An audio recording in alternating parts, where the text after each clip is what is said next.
मैं शिव कुमार वर्मा, अध्यापक Sardar Singh convent inter college Mahmudabad Sitapur. तो आज भैया हम आपके लिए लेकर के आए हैं कक्षा 12 विषय भूगोल खंड का अध्याय 3 है बेटा। ये अध्याय 3 है। अध्याय 3 जनसंख्या संगठन भाग 1 है। तो इसमें क्या है बेटा, जनसंख्या संगठन का अर्थ उन विशेषताओं से है जिसमें किसी देश की जनसंख्या की संरचना होती है। अब बेटा जनसंख्या संगठन में आता है लिंग है, आयु है, आवास, साक्षरता, श्रम शक्ति है, व्यवसाय है, जीवन प्रत्याशा आदि का अध्ययन इसके अंतर्गत किया जाता है। तो लिंग संगठन क्या है? लिंग संगठन का अभिप्राय जनसंख्या में स्त्रियों और पुरुषों की संख्या के बीच का जो अनुपात होता है उसी को लिंगानुपात कहा जाता है। तो क्या है बेटा, स्त्री और जो है पुरुषों के बीच का जो अनुपात होता है वही क्या कहलाता है? लिंगानुपात कहलाता है। तो अब हम देखते हैं कि लिंगानुपात एक सूत्र के द्वारा निकाला जाता है। वो सूत्र क्या है? तो सूत्र बेटा है पुरुषों की संख्या कुल पुरुषों की संख्या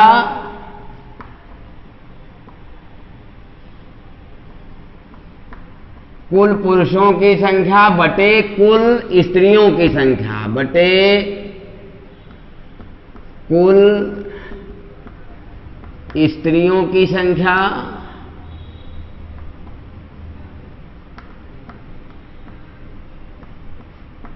गुणे 1000। जो इसका हमको जो है प्रतिफल मिलता है वही क्या है? लिंगानुपात कहलाता है। दूसरे शब्दों में बेटा क्या है कि प्रति 1000 पुरुषों के पीछे पाई जाने वाली महिलाओं की संख्या को क्या कहते हैं? लिंगानुपात कहते हैं।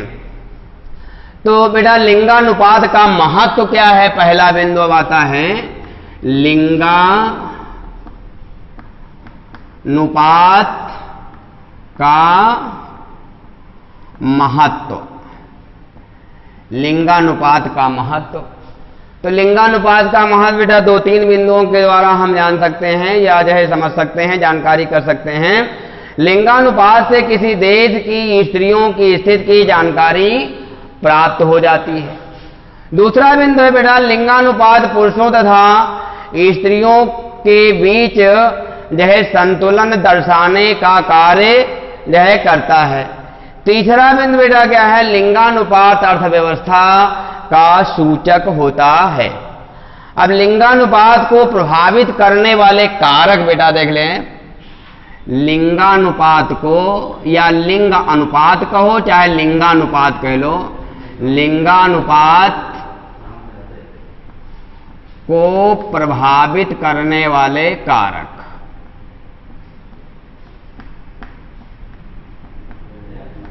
लिंगानुपात को प्रभावित करने वाले कारक हैं।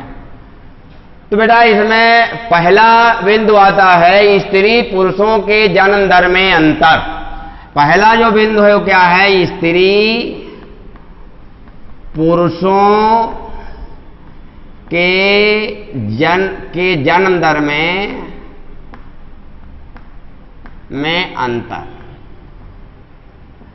सामान्य तौर पर क्या होता है कि संपूर्ण विश्व में या जो है प्रत्येक समाज में नर बच्चों की अपेक्षा जो है महिला बच्चों की जन्म दर कम है।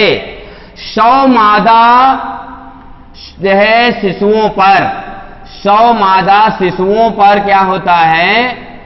100 मादा शिशुओं पर 104 से 107 क्या होता है? 104 से 107 जो है नर जो है शिशुओं का जन्म होता है। ये स्थिति है।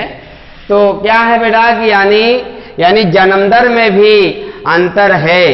ये जो है प्रत्येक समाज की बात है कि यानी जो है किसी समाज में जहां पर 100 मादा शिशु तो जन्म लेते हैं, वहां पर 104 से 107 जो है नर शिशुओं का जन्म होता है।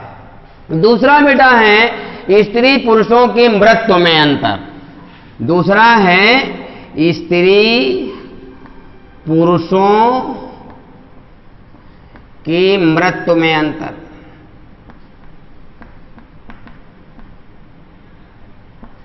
अब इसमें थोड़ा अलग सिस्टम है। देखिए बेटा, विकसित देशों में क्या है, महिलाओं की अपेक्षा जो है पुरुषों की मृत्यु दर अधिक है। जो विकसित देश हैं, कौन से देश हैं? विकसित देश हैं। जो विकसित देश हैं वहां क्या है कि महिलाओं की अपेक्षा पुरुषों की मृत्यु दर अधिक है। अतः जन्म के समय जो है पुरुषों की बढ़ी हुई संख्या आगे चलकर क्या होती है, यानी कंट्रोल में आ जाती है। जबकि विकासशील देशों में उल्टा है बेटा। विकासशील देशों में स्त्री भ्रूण हत्या है या स्त्री शिशु मृत्यु दर या जो तो स्त्री शिशु हत्या है या कुछ ऐसी जो है प्रथाएं जो है प्रचलित हैं जिनसे महिलाओं की मृत्यु अधिक होती है। यही कारण है कि जो विकासशील देश हैं वहां पर क्या है, पुरुषों की अपेक्षा महिलाओं की संख्या में काफी अंतर पाया जाता है। अब बेटा स्थानांतरण है। स्थानांतरण या इसको आप आसानी में कह लीजिए प्रवास। अब देखिए बेटा, जो है प्रवास है ये भी क्या है, लिंगानुपात को जो है प्रभावित करता है। अब इसमें स्थिति क्या होती है कि जो है पुरुष होते हैं वह कार्य के लिए, काम के लिए शहरों की ओर क्या करते हैं, पलायन करते हैं। क्या करते हैं? जो है पलायन करते हैं या जो है प्रवास करते हैं।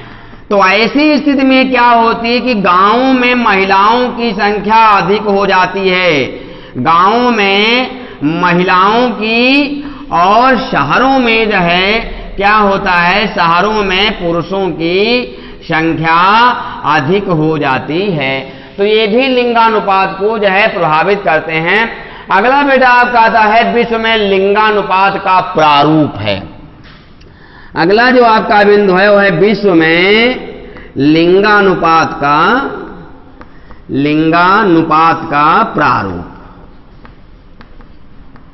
प्रारूप है। तो बेटा हम देखते हैं कि यूरोप महाद्वीप जो एक ऐसा है, यूरोप महाद्वीप जहां पर क्या है, विश्व का सबसे अधिक लिंगानुपात पाया जाता है। यूरोप महाद्वीप में एक देश है जिसका नाम है लटाविया। क्या नाम है? लटाविया एक देश है। लटाविया जहां पर 100 महिलाओं पर केवल 85 जो है पुरुष पाए जाते हैं, यानी 85 पुरुष हैं। तो यहां पर 100 महिलाओं पर जो है 15 पुरुष क्या हैं, कम हैं।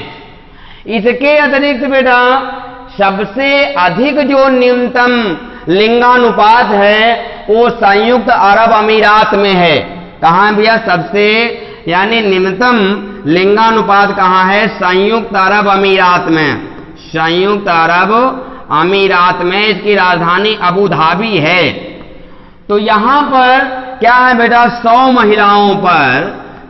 महिलाओं पर क्या है, यहां पर 311 पुरुष पाए जाते हैं। यानी सबसे कम यहां पर सबसे निम्नतम लिंगानुपात यहां पाया जाता है।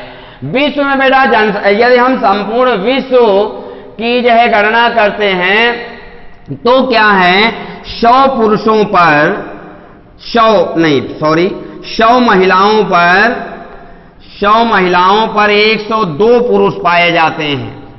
यानी कहने का मतलब संपूर्ण विश्व का यदि हम औसत निकालते हैं तो भी महिलाओं की संख्या कम है, अधिक नहीं है। लेकिन यूरोप का एक जो देश है जो है तो लटाविया, वहां विश्व की जो मतलब जो है तो लिंगानुपात है वो जो है सबसे अधिक पाया जाता है। और जो है संयुक्त अरब अमीरात है, वहां पर विश्व का जो है सबसे संयुक्त अरब अमीरात में सबसे कम लिंगानुपात पाया जाता है। तो अगला बेटा आपका आता है कि जो 139 देश हैं वहां पर यानी वहां पर तो लिंगानुपात अनुकूल है, लेकिन 72 देश ऐसे हैं जहां पर लिंगानुपात अनुकूल नहीं है, अर्थात जो है प्रतिकूल है। अब बेटा जो है तो जो है साधारणतया एशिया महाद्वीप एक ऐसा महाद्वीप है जहां पर लिंगानुपात कम है। इसमें बेटा ज्यादातर विकसित जो है तो विकसित देश नहीं है, केवल एक ऐसा देश है जापान जो एशिया महाद्वीप में अकेला देश जो है विकसित है। इसके अतिरिक्त लगभग सभी देश विकासशील हैं, जैसे चाइना है, भारत है, सऊदी अरब है, पाकिस्तान व अफगानिस्तान जैसे देश आते हैं। यहां पर लिंगानुपात बहुत ही कम है, यानी कहने का मतलब यहां पर स्त्री मृत्यु दर अधिक है, इसलिए यहां पर लिंगानुपात कम पाया जाता है। अब बेटा हम आपको पढ़ाएंगे आयु संरचना। आयु संरचना, आयु संरचना में आयु संरचना का मतलब होता है किसी देश की आयु संरचना से अभिप्राय होता है विभिन्न आयु वर्ग के स्त्री और जो है पुरुषों की संख्या।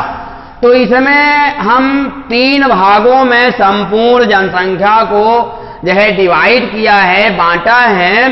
तो इसमें क्या किया गया है, नंबर 1 में लिखा गया है बाल या जो है तरुण आयु वर्ग।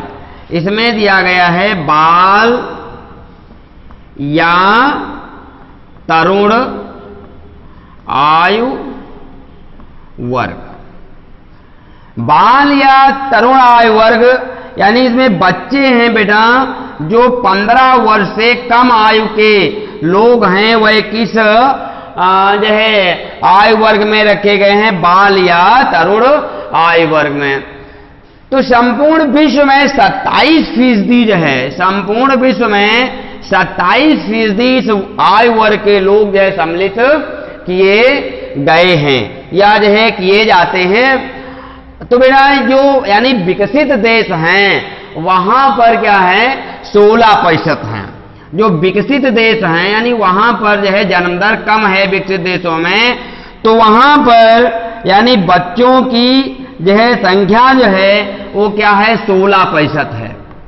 और जो विकासशील देश हैं, जो विकासशील देश हैं यहां पर क्या है, यहां पर जन्म दर अधिक है। जन्म दर अधिक होने के नाते यहां पर 62% जो है बच्चों की 29% जो है बच्चों की संख्या पाई जाती है। अब बेटा नंबर 2 में आता है प्रौढ़ आयु वर्ग। प्रौढ़ आयु वर्ग, तो प्रौढ़ आयु वर्ग के अंतर्गत उन लोगों को जो है सम्मिलित किया जाता है जिनकी आयु 15 वर्ष से अधिक तथा 59 वर्ष तक है ना, 59 वर्ष तक या 60 वर्ष से कम, ऐसे हम कह सकते हैं 60 वर्ष से कम। तो कहने का मतलब है कि जो है 15 वर्ष से अधिक और 59 वर्ष से कम, तो ऐसे लोगों को जो है तो रखा गया है प्रौढ़ आयु वर्ग के अंतर्गत। इस आयु वर्ग को कार्यशील जनसंख्या भी कहा जाता है। और ये क्या बेटा, ये जो है आश्रित जनसंख्या है ना, ये क्या है आश्रित जनसंख्या है और ये जो है कार्यशील जनसंख्या है। तो विश्व में बेटा जो आपके जो है विकसित देश हैं वहां पर कार्यशील लोगों का जो मतलब जो लोग हैं वह 68% पाए जाते हैं और विकासशील देशों में 65% कार्यशील लोग पाए जाते हैं। अब नंबर 3 बेटा आता है यानी वृद्ध आयु वर्ग। वृद्ध आयु वर्ग, तो वृद्ध आयु वर्ग के अंतर्गत वह लोग जो है सम्मिलित किए जाते हैं जिनकी आयु 60 वर्ष से अधिक है। क्या है बेटा, 60 वर्ष से जिन लोगों की आयु अधिक है उन्हें वृद्ध आयु वर्ग के अंतर्गत रखा जाता है। अभी बेटा क्या है, ये वाली कार्यशील जनसंख्या है, ये जो है कार्यशील जनसंख्या है और ये दोनों आश्रित जनसंख्याएं हैं। तो जिस देश में बच्चों की संख्या जो है वृद्धों की संख्या अधिक होगी, वह देश क्या होता है, पीछे हो जाता है, क्योंकि काम करने वाले लोग कम हैं और आश्रित अधिक हैं, खाने वाले लोग अधिक होते हैं। लेकिन एक बात यहां पर और ध्यान रखने की योग्य है कि जिस देशों में यानी जो है बच्चों की संख्या अधिक होती है, उनका भविष्य उज्जवल होता है। तो इस वीडियो में मेरा यहीं तक का, इसके आगे वीडियो में हम आपके समक्ष फिर उपस्थित होंगे। धन्यवाद।